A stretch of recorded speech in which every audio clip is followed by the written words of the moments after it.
For example, the blessed Nile, that turns the sandy land of Egypt into a paradise, flows from the mountains of the moon in the south, without ever being exhausted, as if it were a small sea. If the water that flowed down the river in 6 months were gathered together in the form of a mountain and then frozen, it would be larger than those mountains. But the place in the mountains where the water is lodged and stored is less than 1/6 of their mass. As for the water that replenishes the river, the rain that enters the reservoir of the river is very sparse in that torrid region, and is quickly swallowed up by the thirsty soil. Hence, it is incapable of maintaining the equilibrium of the river. A tradition has thus grown up that the blessed Nile springs in miraculous fashion from an unseen paradise. This tradition has profound meaning and expresses a beautiful truth.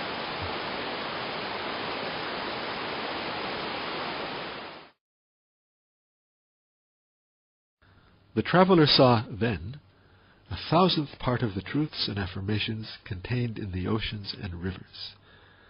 The seas proclaim unanimously with a power proportionate to their extent, "There is no God but He," and produce as witness to their testimony all the creatures that inhabit them. This our traveler perceived.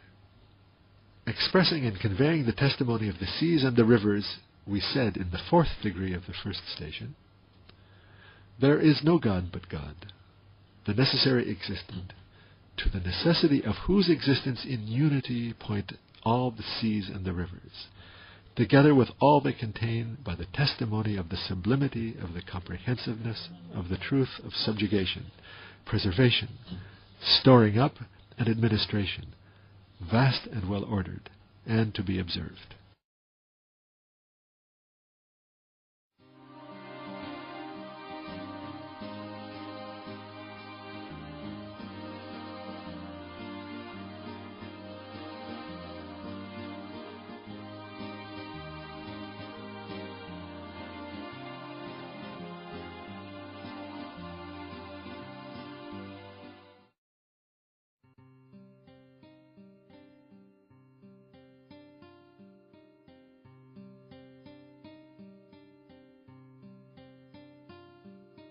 Then the traveler is summoned on his meditative journey by the mountains and the plains.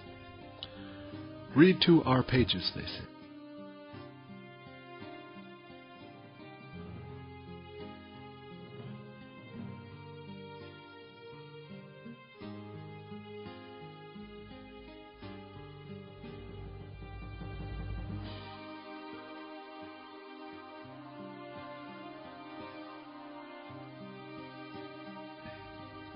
Looking, he sees that the universal function and duty of mountains is of such grandeur and wisdom as to stupefy the intelligence.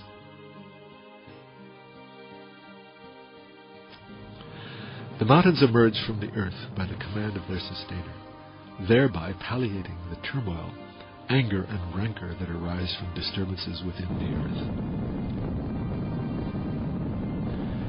As the mountains surge upward, the earth begins to breathe. It is delivered from harmful tremors and upheavals, and its tranquility as it pursues its duty of rotation is no longer disturbed.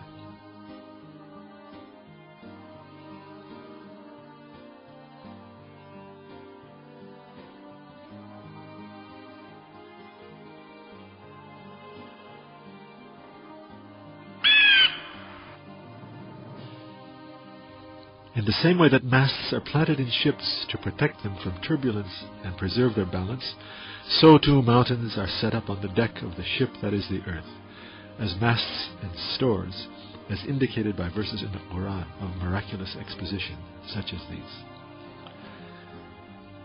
And the mountains as pegs. And we have cast down anchors. And the mountains, He anchored them. Then too, there are stored up and preserved in the mountains all kinds of springs, waters, minerals, and other materials needed by animate beings, in such wise, skillful in generous and foreseeing a fashion, that they prove that they are the storehouses and warehouses and servants of one possessing infinite power, one possessing infinite wisdom.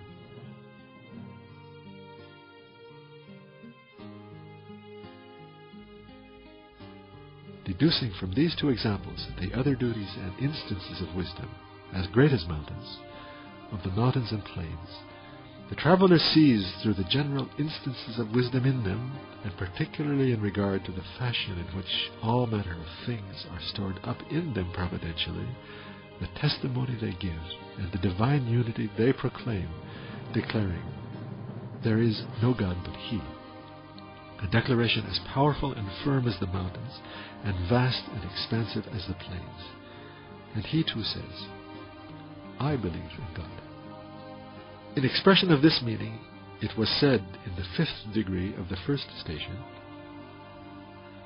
"There is no God but God, to the necessity of whose existence point all the mountains and plains together with what is in them and upon them, by the testimony of the sublimity, of the comprehensiveness, of the truth, of the storing up, administration, dissemination of seed, preservation, and regulation, a truth providential, dominical, vast, general, well-ordered and perfect, and to be observed."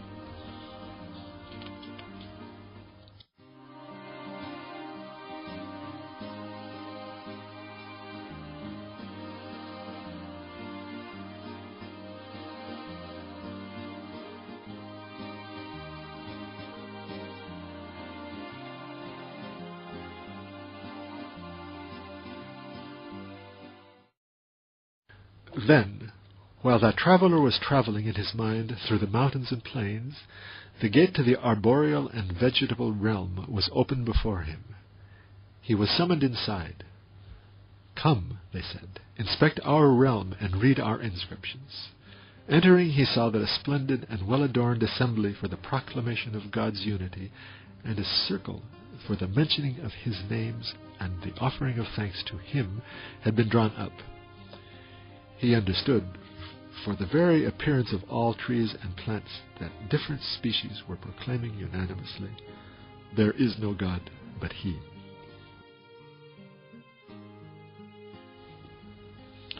For he perceived three great and general truths, indicating and proving that all fruit-giving trees and plants, with the tongue of their symmetrical and eloquent leaves, the phrases of their charming and loquacious flowers, the words of their well-ordered and well-spoken fruits, were testifying to God's glory and bearing witness that there is no God but He.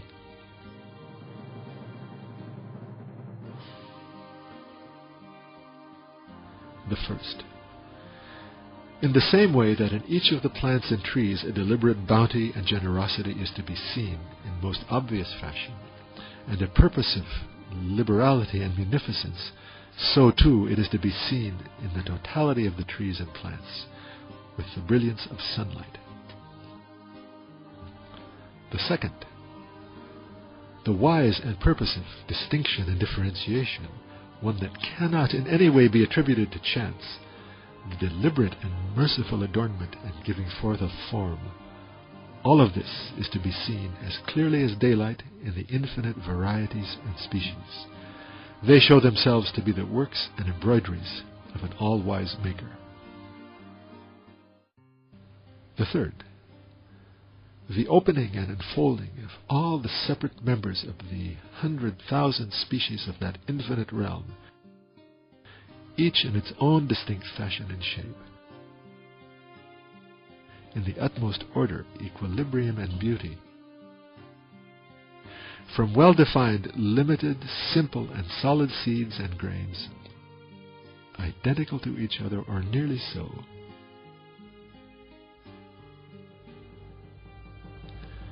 They're emerging from those seeds in distinct and separate form with utter equilibrium, vitality, and wise purpose without the least error or mistake, is a truth more brilliant than the sun.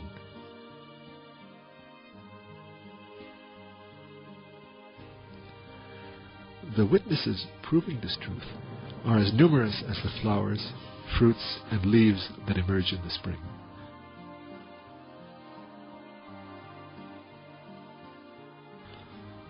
So the traveler said, "Praise be to God for the blessings of belief."